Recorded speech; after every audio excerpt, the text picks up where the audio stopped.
You are listening to Dark Northwest, created by Ron Leota and Kirsten Fay, starring John Badur and Zephyr Moon, narrated by Alex Gardapi, music by Aaron Edens.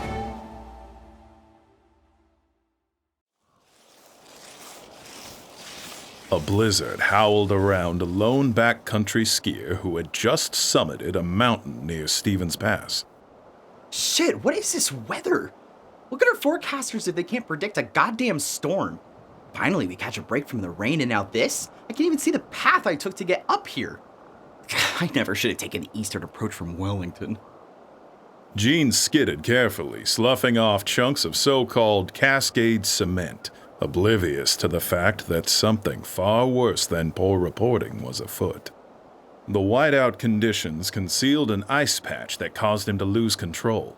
He slipped and slid downhill for 100 feet before bumping up against a tree stump that secured him to the 30-degree slope. Damn it, I can't see a thing! Anti-fog, what a load of crap.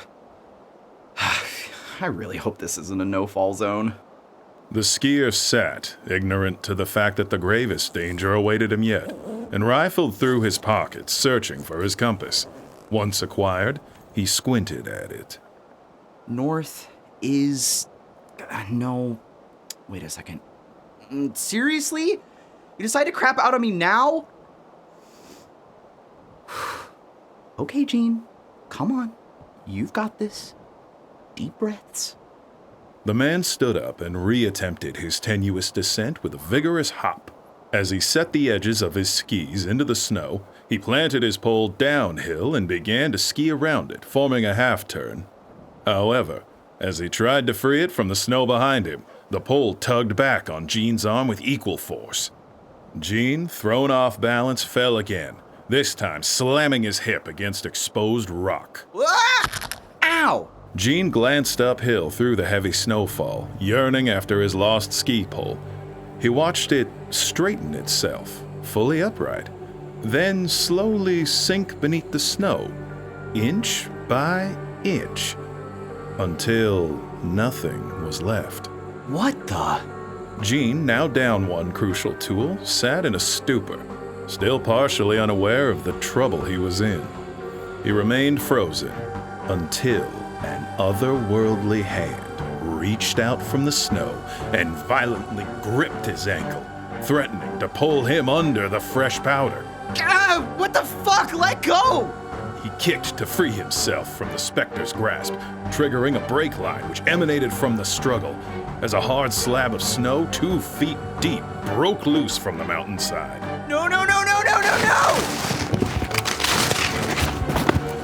Gene jumped up and frantically tried retreating from the loose slab, but the brake line moved faster, quickly widening over 500 feet.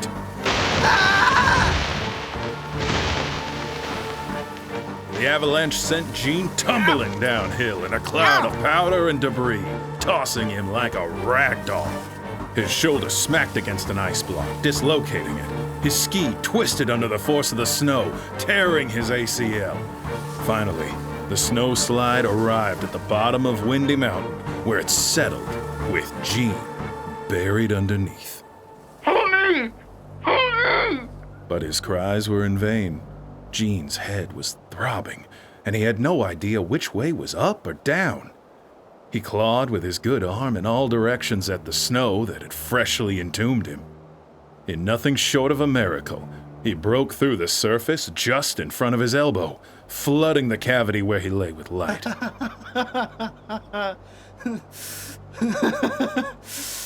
Despite his injuries, he managed to hoist himself through the opening he had created. The storm was calmer at the mountain base, and in the distance, he made out what appeared to be a walking path. That must be the Iron Goat Trail. With nothing but half a broken ski attached to his foot, Gene carefully stepped, limping and sinking into the snow, slowly advancing down the last bit of slope before reaching the trail.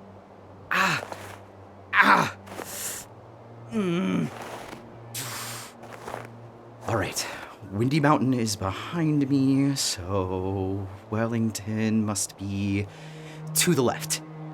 And so he hobbled along slowly for about a mile until he reached the looming concrete pillars of the historic snow shed demarcating the site of the 1910 Wellington train disaster. Thank God I'm nearly back. As he peered down the path, he saw a human figure silhouetted against the snowy white background. Hey! Over here! A little help? Ah! The person wordlessly turned towards Gene, but did not otherwise move. Hey, I'm badly hurt. My car's parked here, but I can't drive in this condition. I'm gonna need an ambulance. Do you have cell phone service? Hello? As Gene staggered down the trail, he saw that the man standing before him was a park ranger. Finally, the man spoke. What happened to you? I was skiing Windy Mountain and all of That's quite a choice to be making in this weather. Right. Well, the forecast changed and then out of... Where are the rest of your skis? I got caught in an avalanche. Alone? And you survived? That's mighty interesting. That's not all. You're not gonna believe this, but the trigger wasn't natural. What do you mean? It was supernatural. Look, I know this sounds crazy, but a ghost up there grabbed my ankle and wouldn't let go. I had to fight it off. A ghost, you say? The visibility up there must have been pretty bad. Are you sure that's what you saw? Yes, I swear on my life, I fought off a translucent arm that was trying to drag me down into the snowpack. I can hardly believe it myself. I mean, growing up, I was always a bit skeptical of ghost stories, but now I've got to tell everyone about what I experienced so they also know. No! Shame. After all he had been through, luck was ultimately not on the skier's side on this unforgiving winter day. Nor was Gene the first person, or the last, to have suffered a terrible fate on this particular mountainside.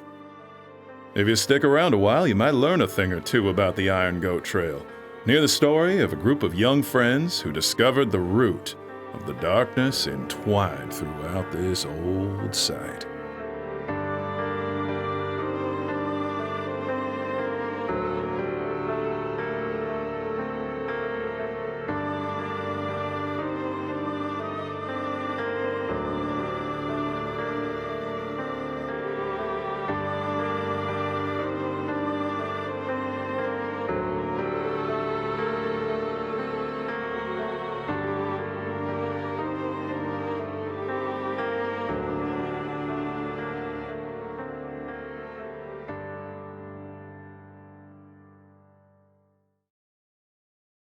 Greetings, Darklings. Ron here, co-creator of Dark Northwest. Thank you so much for listening to this special preview episode of Dark Northwest. We want to give a huge thank you to our Acolytes of the Dark on Patreon who helped make this episode possible. Mr. Bond, Greg, JP, and Shanzan. An extra special shout out goes to our Heroes of the Dark tier, Dr. Steve, who is somehow not the tallest fan of Dark Northwest, and Zachary Smith, who paid me to say he's my personal favorite. If you'd like to support this independent production, visit patreon.com/darknwpodcast. For more information, including sound effect attributions, check out darknw.com. Join us back here on September 5th for the very first full episode of Dark Northwest.